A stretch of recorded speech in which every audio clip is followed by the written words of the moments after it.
कहानी शुरू होती है और हम एक लड़की को देखते हैं जो आज रात बिना अंडरवियर और ब्रा के सो रही होती है। और जब ये लड़की गहरी नींद में थी तभी कोई इसका ब्लैंकेट खींच लेता है। तभी अचानक उसकी आँख खुल जाती है और वो जैसे ही चेक करने के लिए उठती है तभी कोई पीछे से उसके बालों को पकड़कर उसे बेड पर नीचे पटक देता है। और ये सब करने वाला और कोई नहीं बल्कि उसका पिता था। लड़की अपने पिता से कहती है कि आप ये सब क्या कर रहे हो, लेकिन उसका पिता कोई जवाब नहीं देता और अपनी बेटी के बदन को गंदी नजर से देखने लगता है। अब वो अपनी बेटी के शरीर को देखकर कहता है मेरी बेटी कितनी बड़ी हो गई है। ये सब सुनकर लड़की डर जाती है। अब उसका पिता उसके बालों को छोड़कर उसके गालों को टच करने लगता है। लड़की घबराकर ये सोच रही थी कि उसके साथ ये क्या हो रहा है और ये सोचकर वो रोने लगती है। तभी उसके पिता वहाँ से चले जाते हैं। अब अगली सुबह उसकी माँ उसके लिए खाना बना रही थी और यहाँ हमें पता चलता है कि इस लड़की का नाम मैरी है। और मैरी सोच रही थी जो भी कल रात उसके साथ हुआ उसके बारे में उसकी माँ को बताना चाहिए या नहीं। पर तभी उसके भाई और बहन आते हैं और उसके पीछे ही उसके डैड आते हैं। पर वो ऐसे बर्ताव कर रहे थे जैसे कि कुछ हुआ ही ना हो। अब मैरी ये सोचती है कि कल रात तो ये मेरी ही लेने वाले थे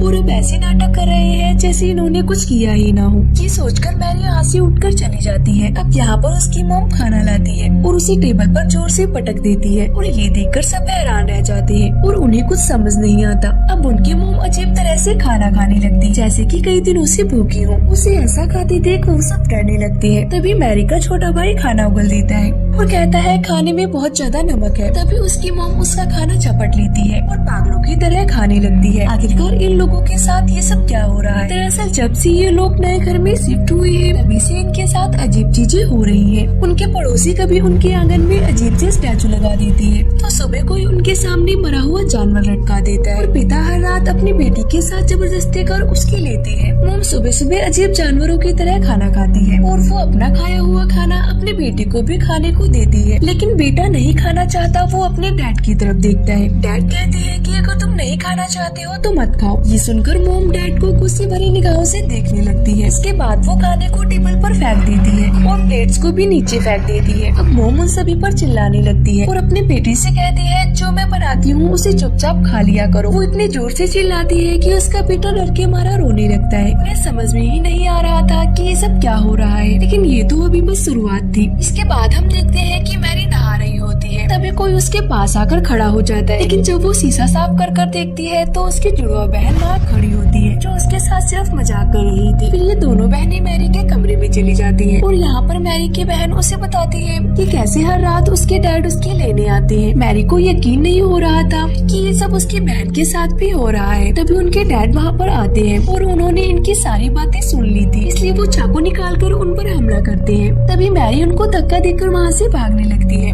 पर उसके डैड उसकी बहन के बालों को पकड़कर उसको उठाकर फेंक देते हैं। पर मैरी सीढ़ियों पर गिरने की वजह से बेहोश हो जाती है। अब उसके डैड स्टोर रूम से एक हथौड़ा लेकर आते हैं और तभी हम देखते हैं मैरी को होश आ चुका था और वो अपनी बहन को ढूंढ रही होती है। और तभी उसे एहसास होता है कि उसके पीछे कोई खड़ा है और जब वो पीछे मुड़कर देखती है तब उसे उसके डैड नजर आते हैं जो हाथ में हथौड़ा लेकर उसकी ओर बढ़ रहे थे। वो उसको कुछ कर पाते तभी मैरी उनके सर पर कुछ मार देती है लेकिन उससे उन्हें कुछ भी नहीं होता। पर डैड गुस्सा होकर मैरी के ऊपर हथौड़े से हमला कर देती है लेकिन मैरी नीचे झुक जाती है जिससे हथौड़ा दरवाजे पर लगता है। तभी नीचे से किसी की आवाज आती है जो मैरी के डैड की थी जो नीचे से ऊपर आ रही थी। तभी यहाँ जो आदमी था हथौड़ा फेंक कर दूसरे कमरे में चला जाता है। अब उनके डैड ऊपर आ जाते हैं। अब फिर से डैड को देखकर दोनों बहनें घबरा जाती है। फिर डैड दरवाजे पर लगे उस हथौड़े के निशान को देखती है और उन दोनों से पूछते हैं कि क्या तुम दोनों लड़ाई कर रही थी, लेकिन वो दोनों कुछ भी जवाब नहीं देती। जिसके बाद उनका भाई कमरे से निकलकर बाहर आता है। तभी मैरी कहती है कि तुम यहाँ से भाग जाओ। तभी वहाँ पर मैरी की मॉम आकर उस हथौड़े को उठाती है और उन पर हमला करने लगती है और वो काफी अजीब तरह से स्माइल करती है और टूटे हुए कांच के टुकड़ों पर चलने लगती है। नीचे से एक और लेडी की आवाज आती है और वो आवाज और किसी की नहीं बल्कि इनकी मॉम की थी। वो ऊपर आती है और उन सबसे पूछती है कि ये सब क्या हो रहा है, पर सब उन्हें देखकर डरने लगते हैं। अब अगले दिन डैड अपने भाई को घर बुलाते हैं जो एक चर्च का फादर था। फादर उनके घर पर आता है और और उसको सारी कहानी बताई जाती है। रात में सब फैसला करते हैं कि रात को एक साथ एक ही रूम में सोएंगे, लेकिन आधी रात को छोटे बच्चे को टॉयलेट आती है और वो बिना किसी को डिस्टर्ब किए टॉयलेट में चला जाता है। तभी उसके जैसा ही दिखने वाला एक लड़का चाकू उठाता है और वो हमला करने ही वाला होता है। तभी उसकी नजर फादर पर पड़ती है और फादर को देखकर वो रुक जाता है, जिसके बाद सुबह फादर अपनी आँख खोलते हैं। इसका मतलब फादर की वजह से सबकी रात अच्छे से गुजरी थी और फादर इस घटना को अकेले नहीं संभाल सकते थे। तभी सारे सीनियर फादर डिस्कस करते हैं कि आखिर उस घर में हो क्या रहा है। फिर सभी फादर एक प्लान बनाते हैं और वो सब रात में एक कार से उनके घर में जाने के लिए निकल जाते हैं, लेकिन रास्ते में एक कुआं उन सब पर हमला कर देता है, जिससे उनकी कार का एक्सीडेंट हो जाता है।